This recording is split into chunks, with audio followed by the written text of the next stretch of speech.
Electrostatic का एक question है, एम्स 2003 में it was asked, it is given here an equilateral triangle of side A, and there is Q charge on each vertex.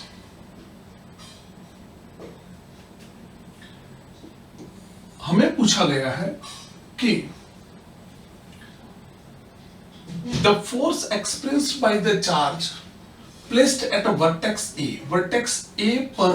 जो charge रखा है वो कितना फोर्स एक्सपीरियंस करता है इन ध्यान रखने की जरूरत है, vertex A in a direction normal to BC, BC के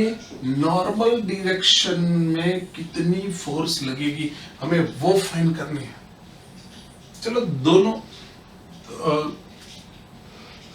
को सोचते हैं, दोनों आंसर सोचते हैं। चलो पहले तो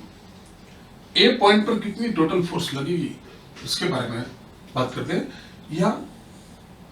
प्लस क्यू चार्ज है ना, प्लस क्यू चार्ज, यहां भी प्लस क्यू चार्ज है, सेम चार्ज, सो क्या होगा, रिपेल ईच अदर, तो फोर्स इस ओर लगेगी एफ सी, सी के द्वारा जो फोर्स यहां लगती है वो रिपेल करेगी, एफ सी इधर लगेगी, और यहां बी पॉइंट पर जो चार्ज रखा है वो नेगेटिव चार्ज है, और ये पॉजिटिव और negative charge attract each other, तो यहां जो फोर्स लगेगी वो इस ओर लगेगी, एफ बी। ओके, ये ट्राइंगल देखो इक्विलेटरल है ना, सो एंगल कितना होगा 60 डिग्री, और ये वाला एंगल 120। अभी एफ सी और F B both will be equal, क्यों, F C is equal to K Q, Q upon distance भी ए है, के क्यू क्यू, और चार्ज सेम है क्यू, तो क्यू स्क्वायर लिखता हूं अपॉन ए स्क्वायर, और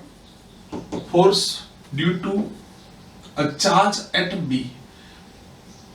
कितनी फोर्स लगेगी, के, यहां बी क्यू, यहां B Q, it means Q square, और distance between both the charges is A, and that's why upon A square, it means F C and F B दोनों force equal है, और दोनों के बीच में 120 degree angle बन रहा है, तो रिजल्टेंट फोर्स जो लगेगी इस और लगेगी एफ आर, कितने एंगल पर, 60 डिग्री इधर से, 60 डिग्री इधर से, तो इस और टोटल यहां जो चार्ज है पॉइंट ए पर, उस पर इस और टोटल कितनी फोर्स लगेगी, तो एफ सी का इस और का कंपोनेंट क्या होगा, एफ सी cos 60, और एफ बी का इस और का कंपोनेंट कितना होगा, एफ बी cos 60, और टोटल फोर्स कितनी लगेगी एट पॉइंट ए इस और, तो resultant force is equal to F B cos 60 plus F C cos 60, लेकिन एफ बी और एफ सी दोनों सेम है, cos 60 भी सेम है, so I can write like this 2 times F B cos 60, और वैल्यू ऑफ cos 60 1/2 2 निकल जाएंगे,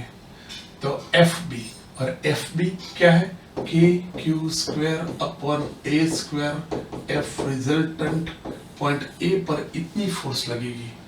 आप बोलेंगे सर ए वाला आंसर करेक्ट रहेगा, क्यू स्क्वायर के की वैल्यू 1/4πε0 और ए स्क्वायर, ये वाला करेक्ट है, नहीं, ये गलत है। तो क्या मांगा है, क्या, यस, क्वेश्चन में क्या पूछा है, force at point A direction normal to BC, BC से नॉर्मल डायरेक्शन में पॉइंट ए पर कितनी फोर्स लगेगी,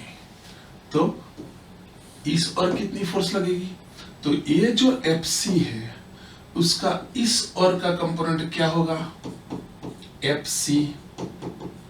साइन 60, ये वाला जो एफ बी है उसका इस और का कंपोनेंट क्या होगा, F B, sorry, F B sine 60। यहां देखो ऊपर की ओर कितनी फोर्स लगती है, F C sine 60 up point A, और नीचे की ओर एफ बी साइन 60। अभी देखो ऊपर वाली और नीचे वाली दोनों फोर्सेस सेम है और डायरेक्शन ऑपोजिट है, same force opposite direction, that's why at a point A resultant force will be 0। तो यहां ये फोर्स और इस वाली फोर्स का रिजल्टेंट क्या होगा, 0। पूछा गया था डायरेक्शन नॉर्मल टू बीसी, तो बीसी के नॉर्मल डायरेक्शन में जो फोर्स लगती है वो तो 0 हो जाएगी, answer will be C 0। Question तो ये वाला था लेकिन इसको भी हमने पढ़ा, अगर आपको आता है तो